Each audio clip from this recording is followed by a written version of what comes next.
The compound where Agu and Esther lived was modest.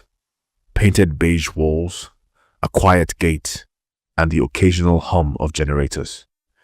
Their neighbors believed Agu was just a delivery man, a quiet, hard-working man who rode his bike daily with a large pizza box strapped on the back. Nobody suspected that Agu, behind that quiet demeanor, but beneath the surface of that soft-spoken man, delivering pizzas across Lagos, was the real Agu Ezenwa, CEO and founder of Gold Rock Enterprises, a billion-naira conglomerate dealing in real estate, tech, media, and luxury goods. He had built his empire from the ground up with quiet resilience and ruthless precision. But after watching friends marry for beauty and suffer betrayal, Agu made a secret vow. Before I share my empire, I must know she loves me without it. This was the life he chose, at least for now. 6 months ago, Agu married Esther in a modest court ceremony. No fanfare, no bridal train, no family presence from his side. Everyone thought he was just a struggling delivery guy. That was the plan. Nobody knew the truth, not even Esther. One cool morning, Agu sat at the edge of the mattress in their small, self-contained apartment, lacing up his worn-out sneakers. A faded, white shirt hung loosely on his lean frame. He looked over his shoulder at the bed where his wife, Esther, was sprawled like royalty, still buried in her sleep, her silk bonnet barely holding her hair in place. Esther stirred and yawned. "You're still here?" she mumbled, rubbing her eyes and checking her phone. "It's 6:30. Don't you have deliveries to go and do?" "I was just watching you sleep," Agu said, with a gentle smile. She scoffed, sitting up and reaching for her expensive face cream. "That's not romantic, that's creepy. I beg, go get ready." Agu chuckled softly, walking into the tiny kitchen to boil water for her tea. Esther was undeniably stunning. Tall, caramel-skinned, with perfectly arched brows and a curvy figure. But behind her, beauty was a sharp tongue and a heart that had grown colder since their wedding. She had never introduced Agu to her colleagues. She barely mentioned him at her office. Most nights, she returned late, dressed in power suits and perfume that wasn't hers in the morning. She worked at a company called Gold Rock Enterprises, the very empire Agu ruled behind closed doors. She didn't know, not yet. Sometimes Agu wanted to scream, "That company you worship? I built it, that boss you fear. He answers to me." But he held it in. He needed to see who she really was when she thought she had married a nobody. From the bedroom, her voice floated out.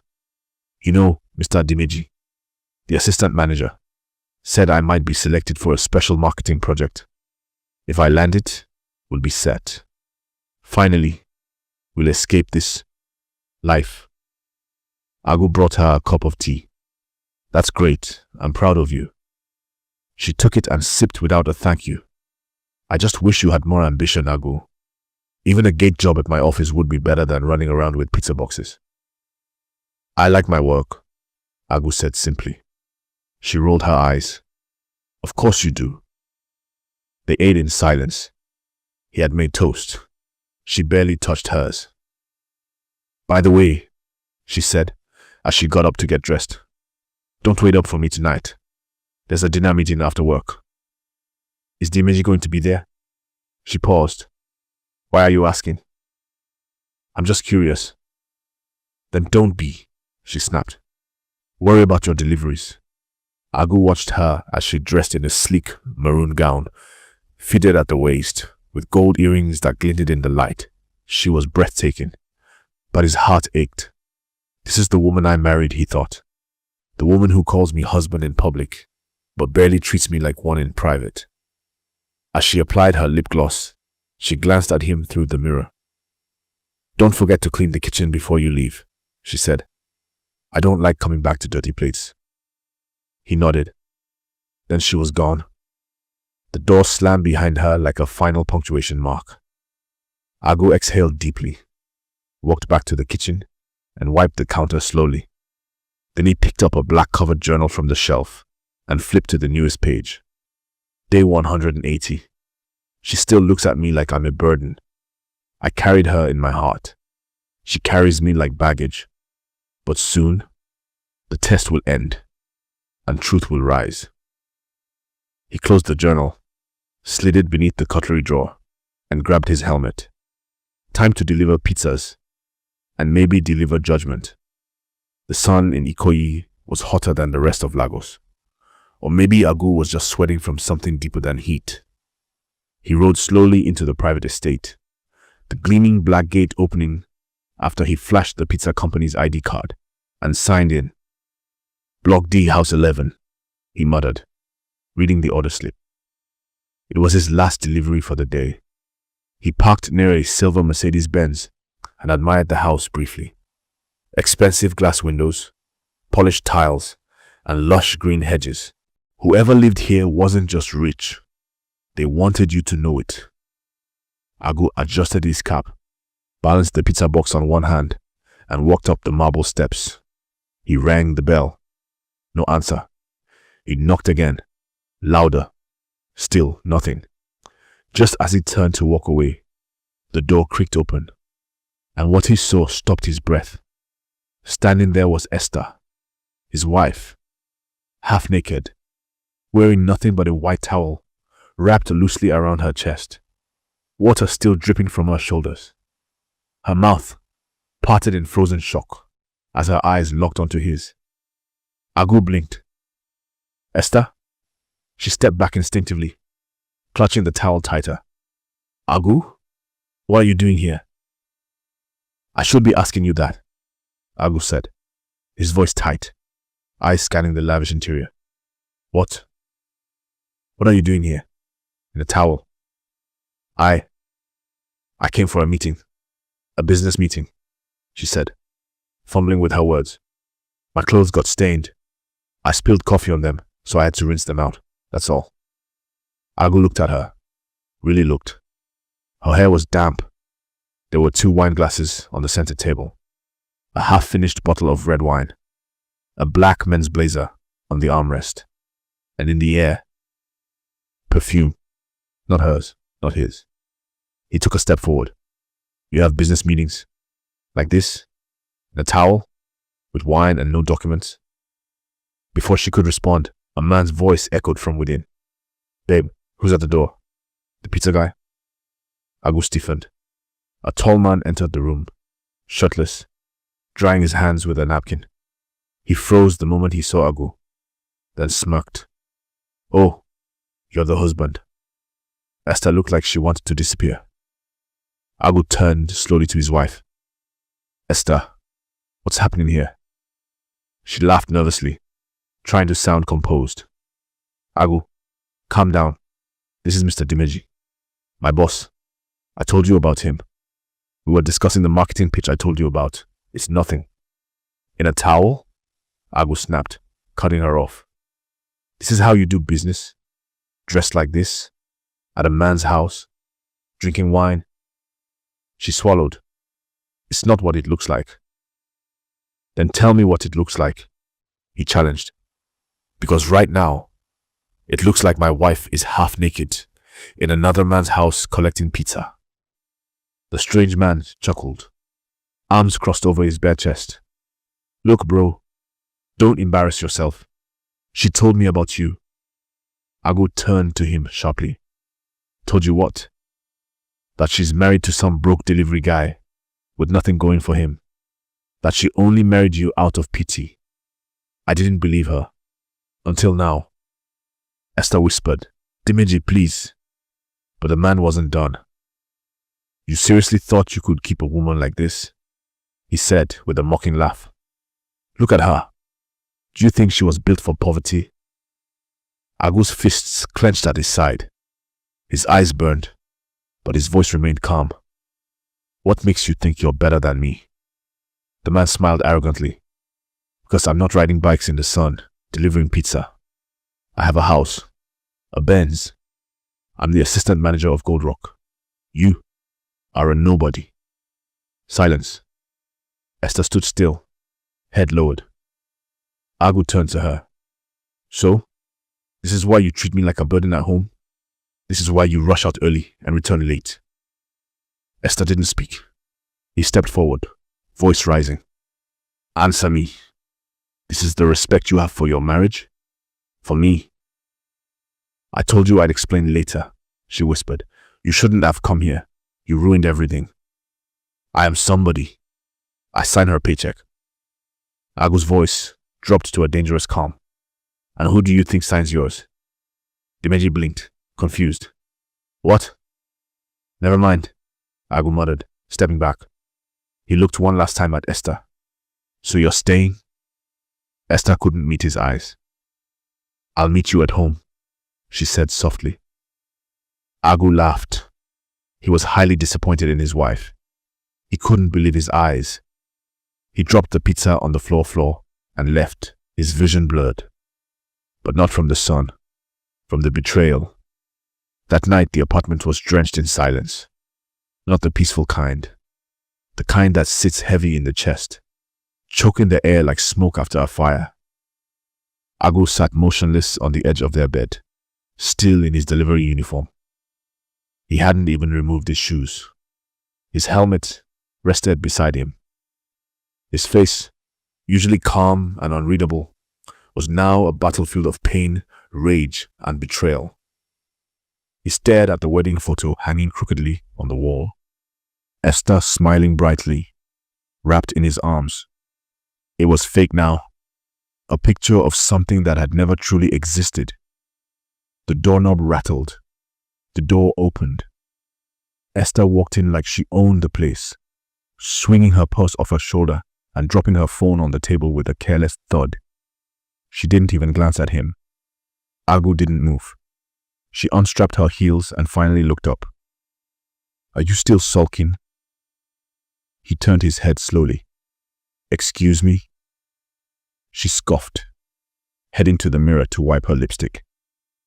I said, are you still sulking over what happened earlier? Honestly, Agu, you embarrassed me. Agu stood. His voice was low but firm. Embarrassed you? You stood half naked in another man's house. I told you it was a business meeting, she snapped, spinning around. Why do you always act so insecure? I was about to close a deal worth millions. Do you even know what that means? He took a step closer. Tell me something, Esther. When you left this house this morning, did you already plan to go to his place? She looked away. He asked again, louder. Did you? I went there for work, she shouted. Yes, we talked. Yes, I drank wine. But you had no right to storm in like that and make me look foolish. Agu laughed bitterly. You did a fine job of that on your own. She rolled her eyes and picked up her wrapper from the chair. You don't understand how the world works. This is Lagos. Agu, you think riding bikes and living humbly puts food on the table? You think love alone pays bills? I thought loyalty still mattered. Loyalty? She scoffed. To a man who can't even afford a generator? He looked her dead in the eye. What if I told you I'm the CEO of Gold Rock Enterprises? There was a pause. Then she threw her head back and laughed. A long, mocking laugh that echoed through the small room. You? Agu? Are you mentally okay? You wear the same 2 shirts every week. You bring home leftover pizza crusts. You don't even have a smartphone. Agu's jaw tightened. So, in your eyes, my worth is measured by shirts, phones, and power banks. It's not just about money, she said, folding her arms. It's about status. Dimeji respects me. He knows how to talk. He opens doors. He sees potential in me. And I don't? Agu asked, hurt leaking into his voice. I cooked for you. I prayed with you. I supported you when you didn't have anything. You still don't have anything, she snapped. Silence. Agu stepped back as if slapped. Esther saw the pain in his face, but she said nothing. He breathed out slowly. You really believe that man is better than me? He's got ambition. He's a manager, Agu said slowly. I'm the man who signs his paycheck. She chuckled. Oh, please. You still on that lie? I know my boss. He would never work under someone like you. Someone like me, Agu whispered. He sat back down, head lowered, fingers interlocked. You know what hurts most, Esther? It's not the towel. It's not the wine. It's not even that man. Then what is it? It's that when you saw me at the door, he said quietly, you weren't ashamed of being caught. You were ashamed that your husband was a mere delivery man. Esther said nothing. And even after all that, Agu continued, rising again, you came back here, not to apologize, not to confess, but to scold me, like I'm the problem. She turned her back to him. If you know what's good for you, Agu, stay out of my business. If you don't, I swear, I'll divorce you. He stared at her long and hard, then walked over to the drawer by the window. He pulled out a black leather box. Esther turned as he opened it and gasped. Inside was a gold-plated pen and a diamond-encrusted company badge. A GUEZENWA CEO GOLDROCKENTERPRISES. Her mouth hung open. What is that? Proof, Agu said simply. You married a king, but treated him like a beggar. She stumbled back, knocking over a stool. You were testing me? He didn't answer. He just looked her in the eye, and the silence said everything. Esther didn't know what to believe. Could this be possible? Could Agu, the poor delivery man, truly be a billionaire? Say said no. He must really be trying to pull a stunt to torment her because of what happened. She will wait till tomorrow. Then she will know if he was telling the truth. The next morning, Gold Rock headquarters gleamed under the rising sun. The towering glass building sat in the heart of Victoria Island, like a throne, radiating power. Inside, employees bustled about, unaware that today would change everything. Esther arrived in a navy blue pencil gown, her face perfectly contoured, her gait confident, perhaps too confident for someone who had just been caught. She walked past the front desk, flipping her straight weave behind her. Morning, Esther, the receptionist said. Esther nodded like a queen. Is Mr. Dimeji in? He just got in, the receptionist replied. Board meeting starting soon. Esther smiled and strutted to the elevator. Soon I'll be Mrs. Manager, she thought. And that poor excuse of her husband will be a forgotten phase. In her mind, she had justified everything. Agu had no ambition, no future. If she aligned herself with Dimeji, she could climb the corporate ladder quickly. That was all that mattered. When the elevator opened, Dimeji was already waiting, dressed sharply in a grey suit, holding a briefcase. You look amazing, he said with a grin. Esther blushed. Last night was intense. He smirked. Wait till the promotion letter drops. You'll be sitting on the executive floor. They both laughed as they stepped into the executive conference room. It was a circular space with glass walls, leather chairs, and a long boardroom table. The directors were gathering. Then the door opened, and silence swept the room like a cold wind. A tall man in a crisp black suit stepped in, flanked by security and the company's legal advisor. His presence sucked the air from the room. Esther turned and froze. It was August, but not the Agu she knew, not the pizza boy, not the man in dusty sneakers. This Agu wore authority like a crown. Who is that? Dimeji whispered. One of the directors whispered back. That's the founder, the CEO, Mr. Agu Ezenwa. Dimeji's face drained of color. Esther's legs buckled beneath her. Good morning, Agu said, his voice echoing across the room. Let's begin. No one moved. Dimeji stood up quickly. Sir, I didn't know you'd be joining. Agu cut him off with a glance. Sit down. Dimeji obeyed like a schoolboy. Esther sat still, her eyes wide, hands trembling under the table. Agu looked around the room calmly. There's a matter I'd like to address before we proceed with company projections. He opened a folder and pulled out 2 photos, one of Esther, wrapped in a towel, and the other of Dimeji, shirtless, beside a wine glass. He placed them gently on the table. Gasps filled the room. Dimeji began to stammer. Sir, I can explain. Explain to who? Agu's voice boomed. To the board? To the shareholders? Or to me, the man whose wife you slept with in his own company? Esther let out a soft sob. Agu, please, save your breath. Security stepped forward. Mr. Dimeji, as of this moment, you are terminated for misconduct, abuse of office, and gross disrespect. You have 30 seconds to leave this building. Sir, please, Dimeji begged. Please, it wasn't serious. She came willingly. She's a married woman, Agu thundered. My wife. And you are filth. Dimeji dropped to his knees. Sir, please forgive me. Agu's fist clenched. He stepped forward and in one swift motion punched him hard across the jaw. Dimeji collapsed to the floor, groaning.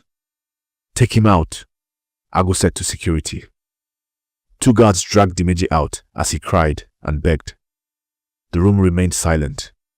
Then Agu turned to Esther, who was now on her knees, tears streaming down her face. Agu, baby, I didn't know. I'm sorry, she whimpered. I didn't mean to hurt you. Agu stared at her like a stranger. Didn't mean to. Esther, you chose him over me. You spat on my love. You mocked my kindness. All because I wore slippers instead of shoes. I didn't know you were the CEO, she cried. That's the point, he said, voice cracking slightly. You only wanted a man of status, not a man of substance. I was confused, she pleaded. Please don't end our marriage. I'll do better. Agu's face hardened. When you thought I was poor, you disrespected me. You humiliated me.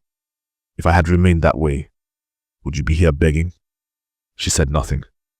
He continued. You were quick to betray me for a man who dangled a promotion. You stood in silence while he mocked me. You sent me home alone so you could stay in his bed. Esther collapsed fully, sobbing. I'm sorry. Please. I'm sorry. But Agu had already turned his back. You're not my wife anymore, he said, without emotion. You're just a lesson. And with that he walked out of the room, leaving behind a woman, broken not by poverty, but by her own greed. The echoes of the boardroom confrontation still lingered like thunder across Gold Rock headquarters. Whispers traveled from one department to the next like wildfire. Did you hear? She was married to the CEO and didn't know? Imagine cheating with your husband's employee. Staff gathered in quiet corners, their voices low, their faces wide-eyed with disbelief. The story was juicier than any drama on Africa Magic. Meanwhile, Esther sat in the HR office, her eyes bloodshot, hands trembling. Her makeup had smeared from tears, and her phone buzzed endlessly, with messages she couldn't bear to open. The head of HR sat across from her, expression unreadable. Madam Esther, the woman said softly, the board has decided not to press charges for violation of company policy, but effective immediately, your employment with Gold Rock Enterprises has been terminated. Esther's heart dropped to her stomach. The HR head stood and pushed a brown envelope toward her. Here's your final salary. You have 10 minutes to pack your things and exit the premises. Security will escort you out.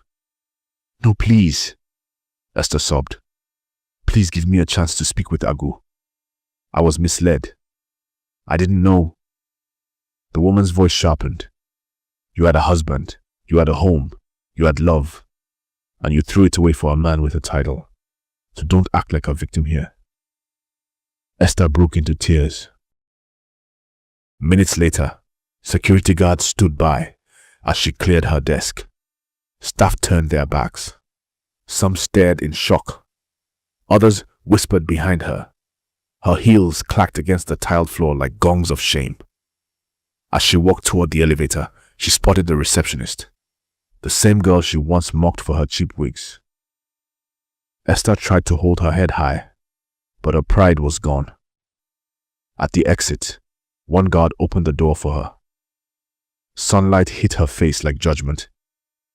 She stepped outside and stopped, staring up at the gleaming Gold Rock building. The logo seemed to mock her.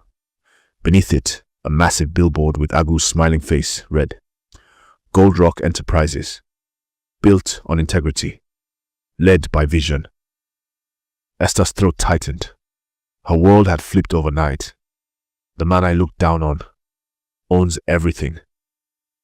Across the street, reporters were gathering. Somehow, the story had leaked. Cameras flashed. Is it true you cheated on the CEO with his assistant manager? Why didn't you know your husband was the owner? Did you marry him for love or for money?